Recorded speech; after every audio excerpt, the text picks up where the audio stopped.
ഇപ്പോൾ CPIM സംസ്ഥാന secretary Kodiyeri Balakrishnan മാധ്യമങ്ങളോട് സംസാരിക്കുന്നു. അതിലേക്ക് തത്സമയം. സെക്രട്ടേറിയറ്റ് മീറ്റിംഗിൽ ഓഡിറ്റ് ബ്യൂറോ മെമ്പർ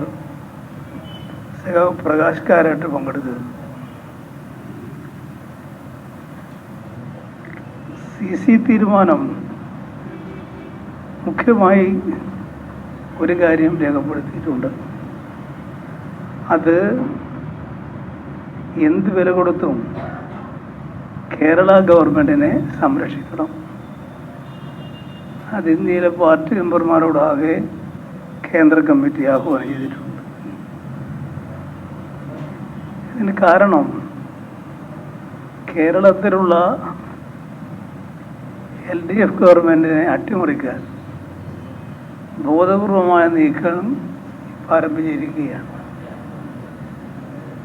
പല സന്ദർഭങ്ങളിലായി ഈ നീക്കം നടക്കുന്നുണ്ടെങ്കിലും ഇപ്പോൾ അത് ശക്തിപ്പെട്ടിരിക്കുകയാണ്.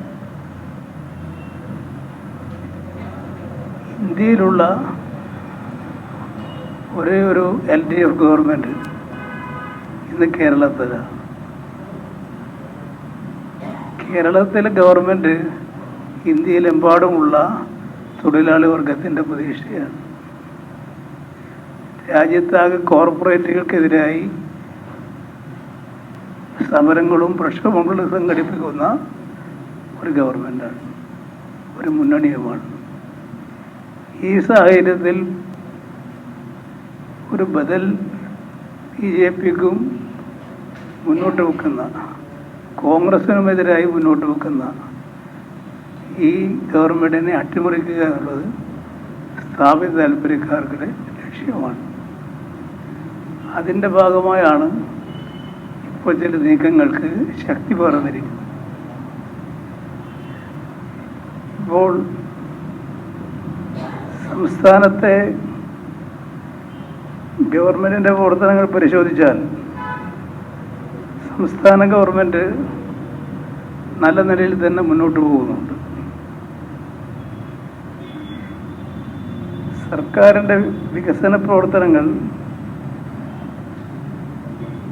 സംബന്ധിച്ച് പ്രകടന പത്രികയിൽ പറഞ്ഞ കാര്യങ്ങൾ 900 നിർദ്ദേശങ്ങളാണ്.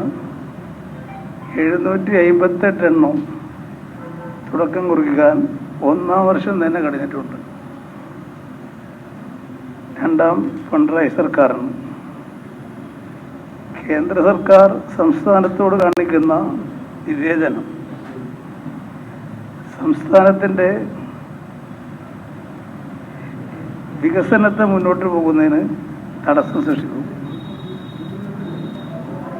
കഴിഞ്ഞ വർഷത്തെ അപേക്ഷിച്ച് റവന്യൂ ഗ്രാൻഡിൽ 6717 കോടി രൂപ കുറവാണ് ഉണ്ടായിട്ടുള്ളത്.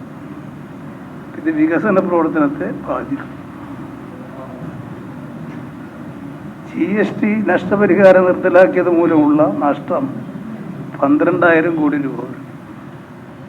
ഇതും വികസന പ്രവർത്തനങ്ങൾ മുന്നോട്ട് പോകുന്നതിന് തടസ്സമാണ്.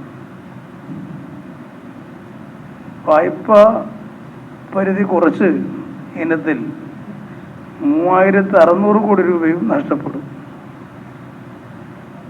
ഇതിനു പുറമെ സംസ്ഥാന പൊതുമേഖലാ സ്ഥാപനങ്ങൾ കടമെടുക്കുന്നത് വാർഷിക വായ്പയിൽ 14,000 കോടി രൂപയുടെ കുറവാണ് ഉണ്ടാക്കുന്നത്. ഇനി വായ്പ എടുക്കുമ്പോൾ ഇത്തരം പദ്ധതികൾക്ക് വേണ്ടി വായ്പ എടുക്കുന്നത് കൂടി കേന്ദ്ര ഗവൺമെൻറ് ഇതിൻ്റെ ഭാഗമായി ഉൾപ്പെടുത്തും എന്ന് പറഞ്ഞതോടുകൂടി വായ്പ കിട്ടുന്നതിനുള്ള നിരോധനവും വന്നിരിക്കുകയാണ്. വികസന പ്രവർത്തനങ്ങൾക്കുള്ള ഫണ്ട് തടയുന്നതിൻ്റെ ഭാഗമായി കഴിഞ്ഞ പദ്ധതി, പിഴിഞ്ഞം പദ്ധതി പോലുള്ള വികസനത്തിനുള്ള തടസ്സം സാഹചര്യമാണ് ഇപ്പോൾ സൃഷ്ടിച്ചിട്ടുള്ളത്. വിഴിഞ്ഞം പദ്ധതി ഇന്നത്തെ സ്ഥിതിയിലൊരു പ്രധാനപ്പെട്ട പദ്ധതിയാണ്. അങ്ങനെ ഓരോ പദ്ധതികളും മുന്നോട്ട് പോകുവാൻ തടസ്സം സൃഷ്ടിക്കുക, ഇതാണിപ്പോൾ മുഖ്യമായി കേന്ദ്ര ഗവൺമെൻറ് ഉദ്ദേശിക്കുന്നത്. അപ്പോൾ ഇവിടെ ഒരു വികസന പ്രവർത്തനം നടക്കണ്ട എന്ന നിലയിലുള്ള രീതിയിലാണ് കേന്ദ്രം നീങ്ങിക്കൊണ്ടിരിക്കുന്നത്. ഈ നിലപാടിനെതിരെ ശക്തമായിട്ടുള്ള ബഹുജന പ്രക്ഷോഭണം സംഘടിപ്പിക്കണമെന്ന് പാർട്ടി ഉദ്ദേശിക്കുകയാണ്. മാധ്യമങ്ങൾ സർക്കാരിൻ്റെ പ്രവർത്തനങ്ങളെ തമസ്കരിക്കുന്നതിനുള്ള നടപടികളാണ് ഇപ്പോൾ സ്വീകരിക്കുന്നത്. അതുകൊണ്ട് തന്നെ സർക്കാരിൻ്റെ നേട്ടങ്ങൾ ജനങ്ങളിലെത്തിക്കുന്നതിന് ശക്തമായ പരിപാടികൾ സംഘടിപ്പിക്കുക എന്നത് സംസ്ഥാന കമ്മിറ്റിക്ക് സ്വീകരിക്കേണ്ടതായിട്ട് വരും. തുടർഭരണത്തിന് കാരണമായി തീർന്ന പ്രധാനപ്പെട്ട ഘടകം സംസ്ഥാന സർക്കാരിൻ്റെ വികസന പ്രവർത്തനങ്ങളുടെ അടിസ്ഥാനത്തിൽ എല്ലാ വികസന പ്രവർത്തനങ്ങളും സ്തംഭിപ്പിക്കുന്നതിനുള്ള പദ്ധതികളാണ് പ്രതിപക്ഷവും നടത്തിക്കൊണ്ടിരിക്കുന്നത്. ഇക്കാര്യത്തിൽ കേന്ദ്രത്തിലെ BJP ഭരണത്തെ ഉപയോഗപ്പെടുത്തിക്കൊണ്ടുള്ള ഇടപെടലുകളും നടന്നുകൊണ്ടിരിക്കുകയാണ്. കേന്ദ്രം ഈ നിലപാടൊക്കെ സ്വീകരിക്കുന്നത് കേരളത്തിലെ കോൺഗ്രസിന് അനുകൂലമായിട്ടാണ് വരിക.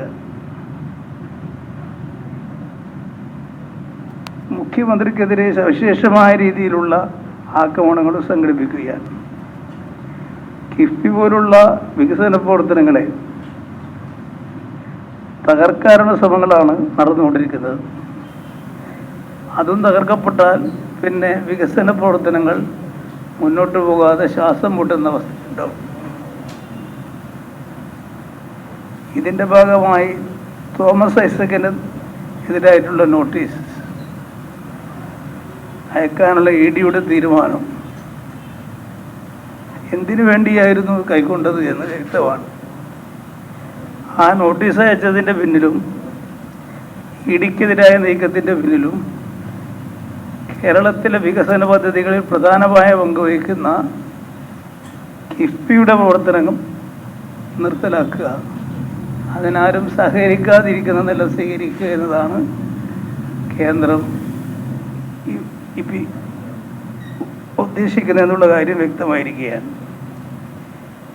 കേന്ദ്ര ഗവൺമെൻറ് ബോധപൂർവം തന്നെ ഇത്തരം കാര്യങ്ങളിൽ ഇടപെട്ട് നീങ്ങാൻ തുടങ്ങിയിട്ടുണ്ട്. ഇതിൽ രാഷ്ട്രീയമായും നിയമപരമായും നേരിടുക എന്ന സമീപനമാണ് ഐസക്കും മറ്റും ഈ കാര്യത്തിൽ സ്വീകരിച്ചത്. അതിൻ്റെ ഭാഗമായി ഹൈക്കോടതി ഈ പ്രശ്നത്തിൽ ശരിയായൊരു നിലപാട് സ്വീകരിച്ചു. എന്തിനാണ് വ്യക്തിപരമായ വിവരങ്ങൾ ഉൾപ്പെടെ സ്വകാര്യ കാര്യങ്ങൾ ഉൾപ്പെടെ അന്വേഷിക്കാൻ ED പുറപ്പെടേണ്ട കാര്യം എന്ന് ഹൈക്കോടതി ചോദിക്കുന്ന അവസ്ഥയുണ്ടായി.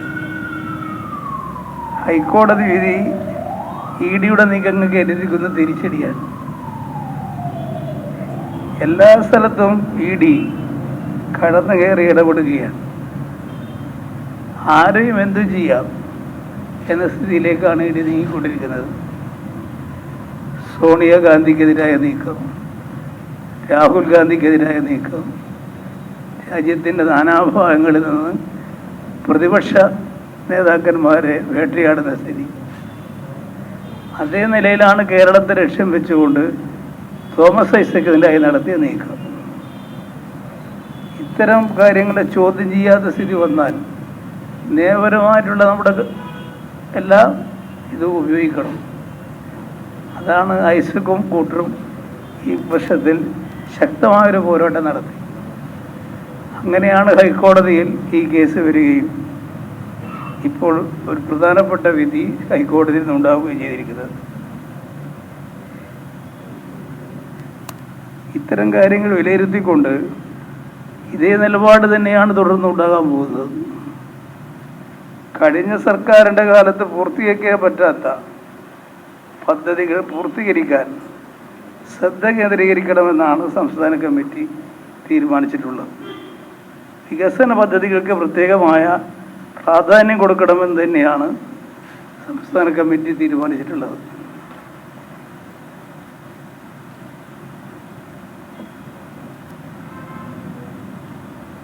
എല്ലാവർക്കും നീതി ഉറപ്പാക്കുന്നതിന് ആവശ്യമായിട്ടുള്ള നടപടികളിലേക്കാണ്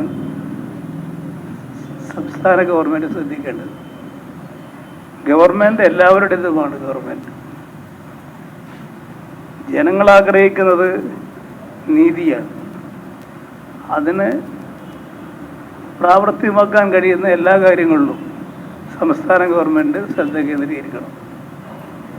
കൂടുതൽ ജനങ്ങളുടെ പിന്തുണ നേടാൻ കഴിയുന്ന വിധത്തിലുള്ള പ്രവർത്തനങ്ങൾ തുടർന്ന് ആവിഷ്കരിക്കണം. അതിനുള്ള മാർഗനിർദ്ദേശങ്ങളാണ് ഇന്നിപ്പോൾ സംസ്ഥാന കമ്മിറ്റി ഗവൺമെൻറ്റിൻ്റെ പ്രവർത്തനങ്ങളെ സംബന്ധിച്ച് നിർദ്ദേശിച്ചിട്ടുള്ളത്. സംഘടനാ രംഗത്തുള്ള പ്രശ്നങ്ങളെ സംബന്ധിച്ചും ചർച്ച ചെയ്തുകൊണ്ട് നേരത്തെ എടുത്ത പല തീരുമാനങ്ങളും ഊർജിതമായി നടപ്പാക്കാനുള്ള നടപടികൾ സ്വീകരിക്കണം. മാധ്യമരംഗത്ത് ഉള്ള ഇടപെടൽ വേണ്ടത്ര പോരാ എന്നതാണ് സ്റ്റേറ്റ് കമ്മിറ്റി വിലയിരുത്തുന്നത്. അതുകൊണ്ട് സംസ്ഥാന സമ്മേളനം തീരുമാനിച്ചതുപോലെ ദേശാഭിമാനിയുടെ കോപ്പി 10 ലക്ഷത്തിലേക്ക് എത്തിക്കാനുള്ള നീക്കം ഈ വർഷമുണ്ടാവും. ആവശ്യമായിട്ടുള്ള ക്യാമ്പയിൻ കാര്യത്തിൽ സംഘടിപ്പിക്കും.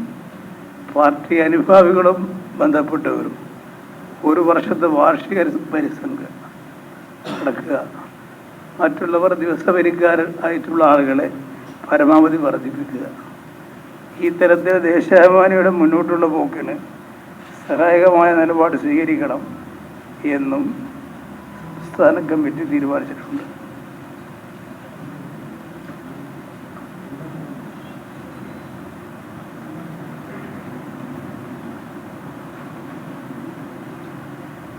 പാർലമെന്ററി സംവിധാനത്തിന് ചുറ്റും കറങ്ങേണ്ടതല്ല പാർട്ടി.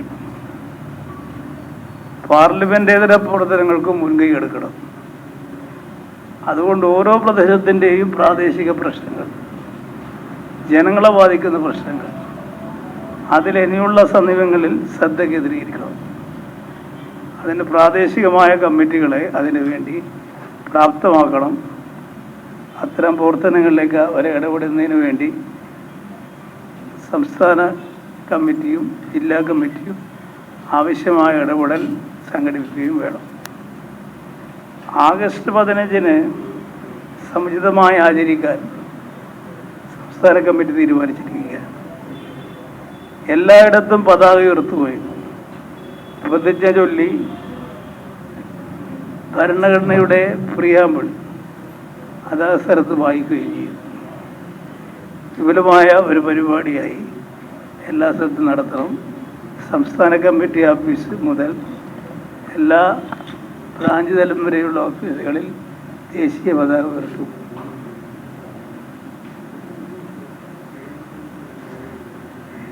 സെപ്റ്റംബർ മാസം കേന്ദ്ര കമ്മിറ്റി നിശ്ചയിച്ച വിലക്കയറ്റത്തിനെതിരായ ക്യാമ്പയിൻ പ്രത്യേകമായ പരിപാടി ആ സന്ദർഭത്തിൽ ആസൂത്രണം ചെയ്യണം. ഇതിനോടനുബന്ധിച്ച് കേരളത്തിൽ ഗവർണറെ ഉപയോഗിച്ചും സംസ്ഥാന ഗവൺമെൻറ്റിനെതിരായിട്ടുള്ള നീക്കങ്ങൾ ആരംഭിച്ചിരിക്കുകയാണ്. അത് ഇതുവരെ ഉള്ളതിൽ നിന്ന് കുറച്ചും കൂടി ഇതിൻ്റെ കാഠിന്യം കൂടിയിട്ടുണ്ട്. ഗവർണർ സാധാരണഗതിയിൽ ഇടപെടാൻ പാടില്ലാത്ത വിധത്തിലുള്ള ഇടപെടലാണ് നടത്തുന്നത്. ഗവർണറുടെ നിലപാടുകൾ ജനാധിപത്യ വിരുദ്ധമാണ്. സംസ്ഥാന ഗവൺമെൻറ്റും ഗവർണറും തമ്മിൽ യോജിച്ചു പോകേണ്ടുന്ന ഭരണഘടനാ സ്ഥാപനങ്ങളാണ്. ആ ഭരണഘടനാ സ്ഥാപനങ്ങൾ എന്ന രീതിയിൽ പ്രവർത്തിക്കേണ്ടുന്ന വിധത്തിലല്ല ഗവർണറുടെ ഭാഗത്തുനിന്നുള്ള പ്രവർത്തനം ഇപ്പോൾ കാണുന്നത്. അത് നമ്മുടെ ജനാധിപത്യ പ്രക്രിയയെ ദുർബലമാക്കും. ഗവർണർ പരസ്യമായി സ്വീകരിക്കുന്ന പല നിലപാടിനോടും ഞങ്ങൾ സാധാരണഗതിയിൽ പ്രതികരിച്ചിട്ടില്ല. പക്ഷെ ഇത് ബോധപൂർവമായ കൈവിട്ടൊരു കളിയാണ് എന്ന് തോന്നുന്നു. ഇന്ത്യയിലെ മറ്റ് സംസ്ഥാനങ്ങളിലൊക്കെ ഗവർണർമാരെ ഉപയോഗിച്ചുകൊണ്ടാണ് അട്ടിമറിച്ചിട്ടുള്ളത്. ഗവർണർമാരെ ഉപയോഗിക്കുക, ED, CBI ഇങ്ങനെയുള്ള സംഘങ്ങളുടെ കൂടെ ചേർന്ന് ഗവർണർ പ്രവർത്തിക്കുക എന്നതാണ് മറ്റു പല സംസ്ഥാനത്തും കണ്ടുകൊണ്ടിരിക്കുന്നത്. അങ്ങനൊരു സ്ഥിതിയിലേക്ക് കേരളം എത്തിക്കാനുള്ള ചില നീക്കങ്ങൾ ആരംഭിച്ചിട്ടുണ്ട്. ഇതോടൊപ്പം ഇപ്പോൾ ഒരു ഓർഡിനൻസ് തർക്കം വന്നു കഴിഞ്ഞിട്ടുണ്ട്. 11 ഓർഡിനൻസുകൾ ഗവൺമെൻറ് തന്നെ പാസ്സാക്കിയ ഓർഡിനൻസാണ്. ആ ഓർഡിനൻസ് സംബന്ധിച്ച് തുടർന്നുള്ള നടപടികൾക്ക് വേണ്ടി ഗവർണർ നിരാകരിച്ചിരിക്കുകയാണ്. ഇതൊരു പ്രശ്നം പരിഹരിക്കാൻ ഇനി നിയമസഭാ സമ്മേളനം കൂടുക മാത്രമേ വഴിയുള്ളൂ. അപ്പം നിയമസഭ കൂടി ഇത് സംബന്ധിച്ചുള്ള നിലപാട് സ്വീകരിക്കേണ്ടതായിട്ട് വരും. ഗവർണർ പറയുന്നത് ചില ബില്ലുകൾ ഞാൻ വേണ്ടത്ര വായിക്കാൻ കഴിഞ്ഞിട്ടില്ല എന്നുള്ളതാണ്. ഇത് health bill, public health bill ഏറ്റവും പ്രധാനപ്പെട്ട ഒരു ബില്ലാണ്. അത് ഉന്നത വിദ്യാഭ്യാസ വകുപ്പുമായി ബന്ധപ്പെട്ട ബില്ലേ അല്ല. ഡോക്ടർമാർക്കും പാരാമെഡിക്കൽ സ്റ്റാഫിനും നമ്മുടെ മെഡിക്കൽ മേഖലക്കാകെ വലിയൊരു മാറ്റം വരുത്തുന്ന ഒരു ബില്ലാണത്. ആ ബില്ലും തടസ്സപ്പെടുത്തി. പോകുമ്പോൾ എല്ലാം കൂടി 11 പോട്ടെ എന്ന് വിചാരിച്ചിട്ടാണോ അദ്ദേഹം ഈ നിലപാട് സ്വീകരിച്ചത് എന്നറിയില്ല. ഏതായാലും ഇത്തരമൊരു സമീപനം സാധാരണഗതിയിൽ നമ്മുടെ കേരളത്തിൽ പരിചയമില്ലാത്തതാണ്. അപ്പം ഗവർണർ എന്നുള്ള നിലയിൽ ഗവർണറുടെ രീതിയിൽ ഒരു ഗവൺമെൻറ്റുമായി ബന്ധപ്പെട്ട് പ്രവർത്തിക്കാനുള്ള ബാധ്യതയുണ്ട്. അത് വ്യത്യസ്തതയുണ്ടെങ്കിൽ ഗവർണർക്ക് നിലപാടൊക്കെ സ്വീകരിക്കാം. ഭരണഘടനാനുസൃതമായി ഗവർണർക്കും അധികാരമുണ്ട്. അതിൻ്റെ ഭാഗമായിട്ട് ഇപ്പോൾ സ്വീകരിച്ച നിലപാട് ദുരൂഹമാണ്. അതിനെ നേരിടുന്നതിന് വേണ്ടി ഭരണഘടനാപരമായി അനുശാസിക്കുന്ന വിധത്തിലുള്ള കാര്യങ്ങൾ ഗവൺമെൻറ്റിനും സ്വീകരിക്കേണ്ടതായിട്ട് വരും. ഇത്രയാണ് പൊതുവെ പറയാനുള്ളത്.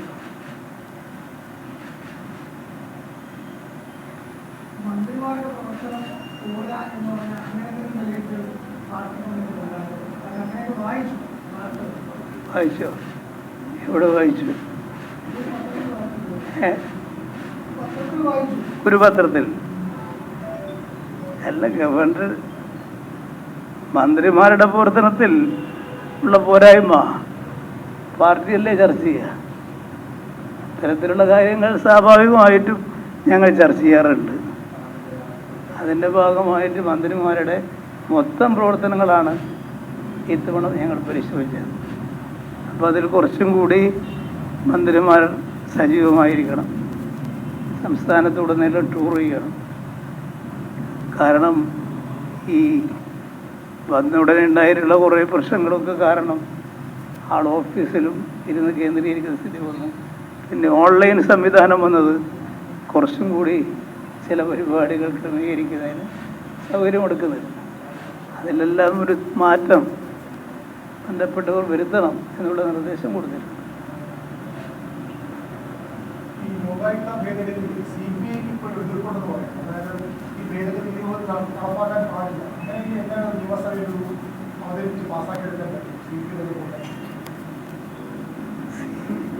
CPIയുടെ നിലപാട് നേരത്തെ തന്നെ ഞങ്ങളവരുമായിട്ട് ചർച്ച ചെയ്തതാണ്. നിയമസഭയിൽ ബില്ല് വരുന്ന സന്ദർഭത്തിൽ ഇത് സംബന്ധിച്ച പ്രശ്നം നമുക്ക് ചർച്ച ചെയ്യാം എന്ന സന്ദർഭത്തിൽ അവർ അറിയിക്കുകയും ചെയ്തതാണ്. അപ്പം അത് സാധാരണഗതിയിൽ അവരുമായിട്ട് ചർച്ച ചെയ്തിട്ട് മാത്രമേ കാര്യങ്ങൾ എടുക്കാൻ സാധിക്കൂ എന്നുള്ളത് വ്യക്തമാണല്ലോ. അവരുമായിട്ട് തെറ്റിൻ്റെ പ്രശ്നം ഈ കാര്യത്തിലില്ല.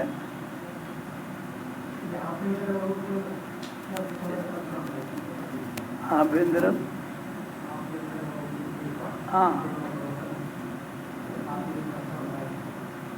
പിന്നെ ആഭ്യന്തര വകുപ്പ് പ്രധാനപ്പെട്ട ഒരു വകുപ്പല്ലേ. അതുകൊണ്ട് തന്നെ ആഭ്യന്തര വകുപ്പിനെ പറ്റി അതിൻ്റെ പ്രവർത്തനങ്ങളെ സംബന്ധിച്ച് വിമർശനങ്ങളും ഉണ്ടാവും, നേട്ടങ്ങളും ഉണ്ട്. പോലീസ് വകുപ്പിനെ പറ്റി ആ വിമർശനമില്ലാത്ത ഏതെങ്കിലും ഒരു കാലഘട്ടം ഉണ്ടായിട്ടുണ്ടോ എന്ന് എനിക്കറിയില്ല. എല്ലാ കാലത്തും പോലീസ് വകുപ്പ് വിമർശന വിധേയമാണ്. പോലീസ് ഇപ്പോൾ ഒരു സ്ഥലത്ത് വഴി പോകുന്ന സ്ഥലത്തെല്ലാം പോലീസുണ്ട്. അപ്പോൾ പോകുന്ന സ്ഥലത്തൊക്കെ എന്തെങ്കിലും പ്രശ്നമുണ്ടായാൽ പോലീസിനാണ് ബാധിക്കുക. അതേസമയത്ത് ഇന്ത്യയിലെ ക്രമസമാധാന നിലയിൽ ഏറ്റവും ഭദ്രമായ ക്രമസമാധാനം കേരളത്തിലുമാണ്.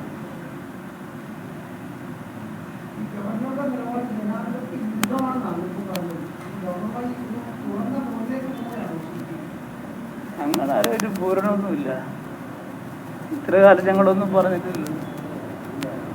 ഞങ്ങൾ ഇത്ര കാലം ഇദ്ദേഹം എന്തെല്ലാം പരസ്യമായിട്ട് പറഞ്ഞിട്ടുണ്ട്, ഞങ്ങൾ അങ്ങനെ പരസ്യമായിട്ട് പറഞ്ഞിട്ടേ ഇല്ല.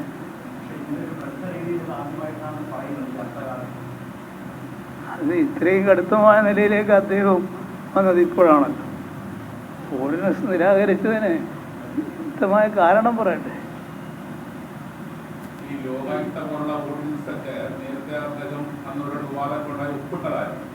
പിന്നീട് അത് കൃത്യമായിട്ട് അത് നിയമമാക്കാനൊന്നും സർക്കാരിന്റെ ഭാഗത്ത് ശ്രമം ഉണ്ടാവാതാണ് ഈ കൂട്ടത്തോടെ 10-15 കൊണ്ട് ചെന്നപ്പെട്ട അദ്ദേഹത്തെ അത് മാറ്റിവെച്ചത്. അപ്പം ഈ ഗവൺമെന്റ് ഒരു വീഴ്ച അതില്ലേ, ഒരു നിയമ സംവിധാനത്തിലേക്കുള്ള പോരായ്മ കൂടെ അതില്ലേ? അങ്ങനെയാണെങ്കിൽ ആ ഒരു ഓർഡിനൻസ് മാറ്റിവെച്ചാൽ പോലെ. 11-ന്റെ അകത്ത് 1-നോട് വിയോജിപ്പുണ്ട്, മാറ്റിവെക്കാം.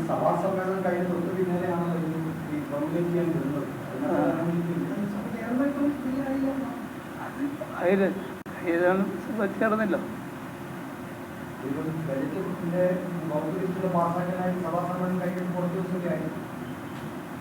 അതെ, അതിൻ്റെ ഭാഗമായിട്ടൊന്ന് പാസ്സാക്കാൻ കഴിയാത്തത് കൊണ്ടാണല്ലോ വീണ്ടും ഇത് വന്നിരിക്കുന്നത്.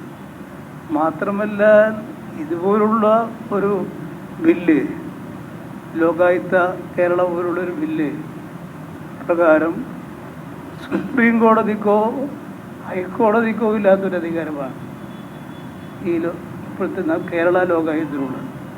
അതുകൊണ്ട് തന്നെ സുപ്രീം കോടതിക്കും ഹൈക്കോടതിക്കും ഇല്ലാത്ത അധികാരം ലോകായുക്തത്തിന് കൊടുക്കണമോ? അത് തന്നെയാണ് ഇതിനകത്തുള്ള അടിസ്ഥാനപരമായി കിടക്കുന്ന പ്രശ്നം.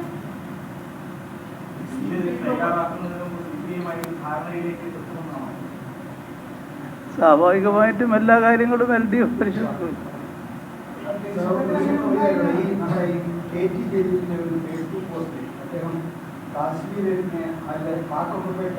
ആസാദി കാശ്മീർ എന്നാണ് പറഞ്ഞത്. അത് പാർട്ടിയുടെ നയത്തിനനുസൃതമാണ്. അതിനെപ്പറ്റി ധാരാളം വിമർശനം വരുന്നുണ്ട്. അതങ്ങനെ ശ്രദ്ധയിൽപ്പെട്ടോ? എന്താ അതിന് പാർട്ടി ഈ എല്ലാ ഫേസ്ബുക്ക് പോസ്റ്റും നോക്കുന്ന ആളല്ലേ? നിങ്ങൾ പറഞ്ഞ സ്ഥിതിക്ക് അതൊന്ന് നോക്കാം.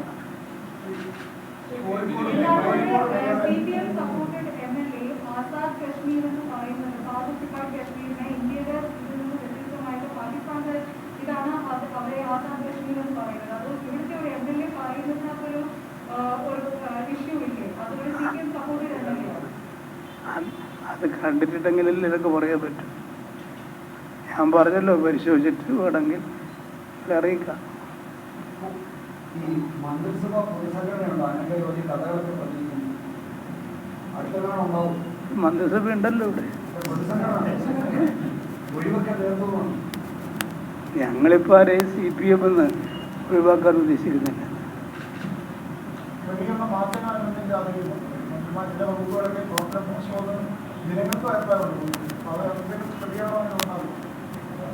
അങ്ങനെ അഭിപ്രായം ഞങ്ങൾക്കില്ല. മന്ത്രിമാരെ മാറ്റത്തക്ക വിധത്തിൽ ഒരു സ്ഥിതിയിലാണ് മന്ത്രിമാരുടെ അഭിപ്രായം. CPM-നില്ല.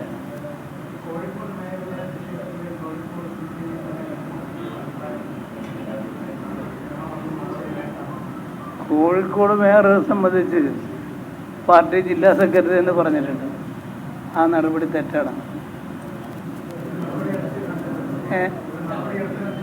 നടപടിയല്ല, ആ പരിപാടിക്ക് പോയ തെറ്റാണ്. അത് തന്നെയല്ലേ നടപടി.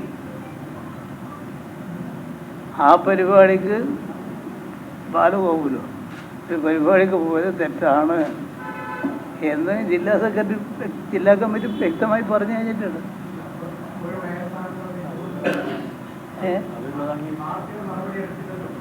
മേയറും അത് അംഗീകരിച്ചു. ഇത് എല്ലാതും ഇതിൻ്റെ പേരിൽ നടപടിയെടുക്കാൻ തുടങ്ങിയാൽ അത് ബുദ്ധിമുട്ടല്ലേ. അവരുടെ വിശദീകരണം കൂടി നോക്കിയിട്ടാണ് തീരുമാനമെടുത്തത്. അവർ തെറ്റ് സമ്മതിച്ചു. അവർ വേണ്ടത്ര രാഷ്ട്രീയ കമ്മിറ്റിയിലൊന്നുള്ള ഒരു ഇതല്ല, ഒരു പ്രൊഫസറാണ്. അപ്പോൾ അവർ വിശദീകരണം കേട്ടു. അതിൻ്റെ ഭാഗമായിട്ട് അവർക്ക് തെറ്റ് പറ്റിയെന്ന് മനസ്സിലായി. മോഹനം മാഷ് അവർ പോയത് തെറ്റാണെന്ന് പറയുകയും ചെയ്തു. പാർട്ടി സ്കൂളും പാർട്ടി വിദ്യാഭ്യാസമൊക്കെ ഒരു സൈഡിൽ സജീവമാക്കുമ്പോഴാണ് ബാലഗോപാലത്തിന്റെ പരിപാടി പങ്കെടുക്കേണ്ടതാണോ എന്ന് പോലും അറിയാത്ത മേയർ വരുന്നത്. അത് മോശമല്ലേ?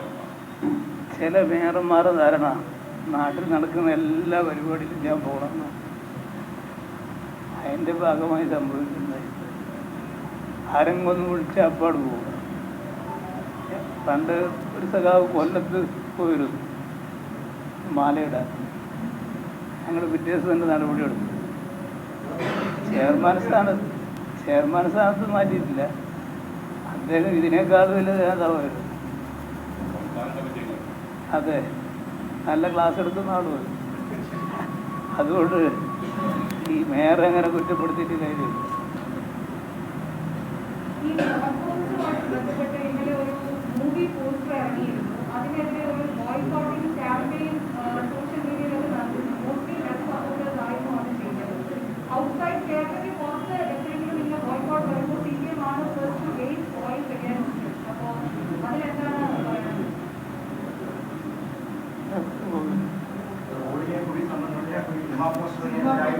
വിമർശനമാണ് ഇടത് നിന്നൊക്കെ ശക്തമായ രീതിയിൽ സിനിമാ പോസ്റ്ററിനല്ലേ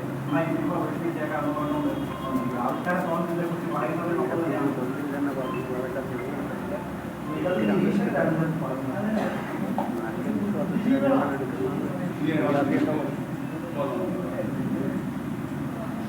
ഇതിപ്പോൾ ഒരു ആരോപണത്തിന് പോസ്റ്ററെ പറ്റി ആ സിനിമയൊക്കെ നല്ല കലക്ഷൻ കൂടി എന്നല്ലാതെ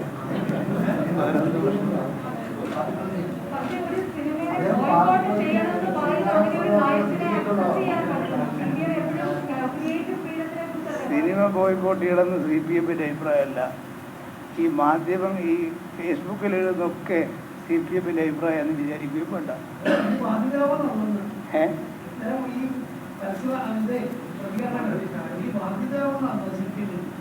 ബാധ്യത ഒന്നാവില്ല, ഒറ്റ ദിവസം കൊണ്ടാണ് പുറത്താവും. ബാധ്യത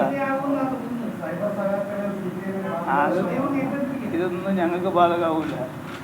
അതാണ് ഞങ്ങളുടെ പ്രത്യേകത.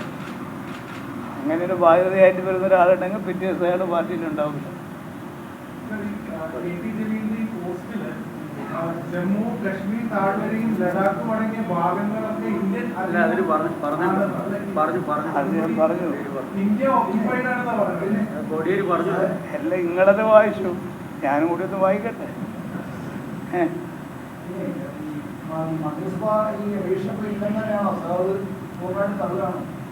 അങ്ങനെ ഒരു ആലോചന ഇപ്പൊ പാർട്ടിയുടെ മുമ്പിൽ